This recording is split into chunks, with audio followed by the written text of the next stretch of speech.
Hey guys, before we start this video, I would just like to ask you real quick if you could hit that like button, hit the subscribe button, and leave a comment at any point during this video. It would be greatly appreciative and helps me out a lot. And without further ado, let's talk about Belle.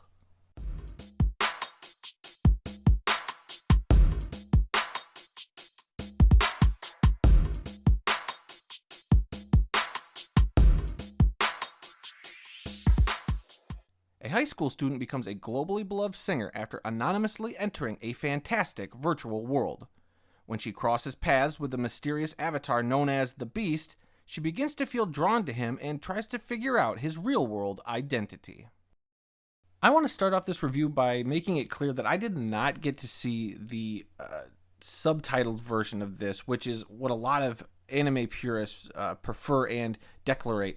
I am very much one of those people. I prefer seeing a film, whether it is anime or just a foreign film. I prefer seeing a film with its original language and then the English subtitle. I'm totally cool with that, and I like that quite a bit. In this case, I really wanted to see this film, Belle, in IMAX, and the only way I could do that in my local theater was during a dubbed showing, so I got to hear the English audio that they put with it. I was kind of bummed about, but I'm glad I saw this in IMAX, to be honest with you. The film is absolutely gorgeous and stunning. It is so cool to see, 2D animation done and projected onto a screen as big as an IMAX screen. This is another film from a studio called Studio Chizu, and they've done a few films that people may or may not be familiar with. They've done a film called Wolf Children, The Boy and the Beast, and then just last couple years ago, they had a film come out called Mirari, which was actually nominated for Best Animated Film during the Academy Awards, which is pretty cool. The film, actually in the original Japanese, I believe, and I could be wrong, feel free to correct me in the comments, but I believe the original Japanese title is The Dragon and the Freckled Princess, or something along those lines. I could be wrong. So that's another indicator to me that when you see this movie, there's a character in here in the English dub called the Beast, but I assume in the Japanese dub they call him Dragon, so it could be little things like that. And I think they changed it to Beast because there are a lot of elements borrowed, used,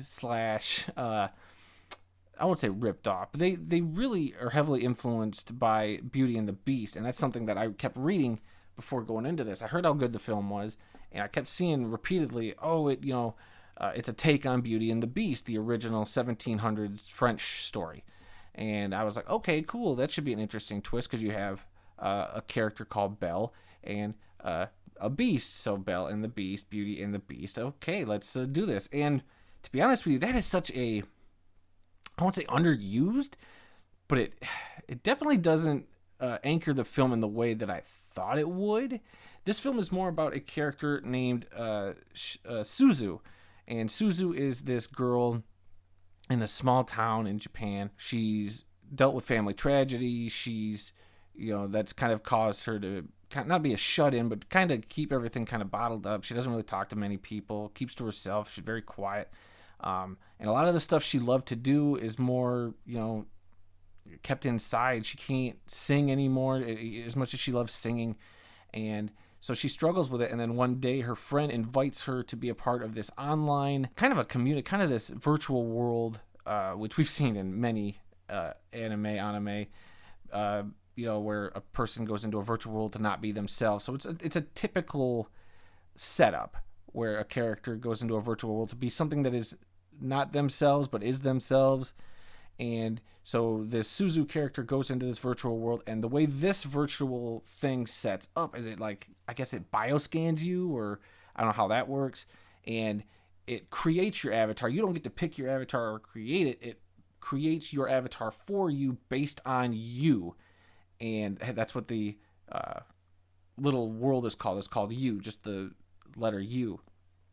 And so she goes into this world, and she becomes this pink-haired, freckled, because she's got freckles in real life, so it accentuates her freckles in the animated world, or the digital world, gives her this long pink hair, and she becomes a really famous singer just in this virtual world, where she can finally let her voice out and do something she couldn't do in the real world, and she becomes super famous, super popular. So she's got this big secret, and nobody knows about it in her real life. But then we, start to unravel this mystery of this character that shows up called the Beast, or Dragon, I guess, in the original. I guess he's just a fighter. He's kind of causing a lot of trouble in this virtual world, and a lot of people are hating on him on the internet. And when he crosses paths with Suzu's avatar, Belle, in this virtual world, she begins to kind of feel like, why is this guy doing this? So she and her friends start pulling at the strings of this mystery of who is this guy. They start to try to piece together who he is and find evidence in the real world to try to find out this guy's identity. And that's a fun, interesting part of the movie. So the film is balancing a lot of different stuff. You have, one, this mystery of who is the Beast. You have Suzu's just character journey, kind of coming to terms with the loss she had as a child, and then kind of dealing with things in the world now. She's, her relationship with her dad, relationship with all her classmates and friends, and the boy that she kind of likes. So it's, kind of her opening up. It's her blossoming like a rose, kind of thing. And that's the big part of this movie, and her journey in this side story with the Beast. It kind of interweaves a little bit, and I felt weird because for a while there, it didn't feel like this story was really going anywhere. I was kind of waiting for the Beauty and the Beast aspect to connect and to be this bigger thing in the film, but it's such a kind of a their thing that I wasn't really impressed. Not that it was terrible, but I was just like, it's fine. I wasn't like drawn to it emotionally, or like I didn't feel like these two characters had any sort of connection other than like, hey, Beauty and the Beast, like, the Beast and Belle fall in love and blah blah blah. And so you have these two characters who have never met, and as we're unraveling who this character is, the Beast, in real life, it's not until the third act reveal that I actually got quite emotional at what and who the Beast was. And it's something that they tease early on who this character is, and I don't want to spoil it if you haven't seen it. It was a very heavy reveal, and it got me emotionally, and I was starting to tear up a little bit, and felt for what was going on, the situation that this Beast person is in. But at the same time, there was just some little minor things where I was like, this doesn't make a whole lot of sense. Like, it's pretty realistic in the real world. It's not too high fantasy there, but the fantasy comes in with the virtual world and everything going on in there, which is fine. And so story-wise, there's just some decisions or things that the characters do at the end of the third act that I was like, okay, like, there's no way you would let this 17-year-old girl go off and do this in order to help this other person in real life. There's no way. I don't... boy, and if you've seen the movie, when the reveal happens and she comes face to face with the real identity of the Beast, I don't know if it would go down like that. I was kind of nervous, and I was like, that's how this gets resolved? That's a little convenient. Develops her character a little bit, but at the same time, I'm like, I don't know if that felt completely, I won't say earned, but it just didn't feel whole. It didn't feel complete. Like, they completed an arc, but I don't feel like it completed, for me, a satisfactory resolution. But anyway, that's the story. And the story, like I said, the story is good. It could have been great. There was just some little problems I had here and there. What I also want to talk about is the animation. The animation is, like I said, it was gorgeous, especially seeing this in IMAX. Two worlds that we see. We see the real world, which is done in the nice, beautiful, hand-drawn style, which you've probably seen in countless anime. But then in the virtual world, that's where they add a little bit more, there's a lot more color, there's a lot vibrant movement in the virtual world, which would be expected. It's the virtual world. Your imagination is supposed to run wild, and they do. The animators probably had a lot of fun putting this together. There was a lot of great visuals.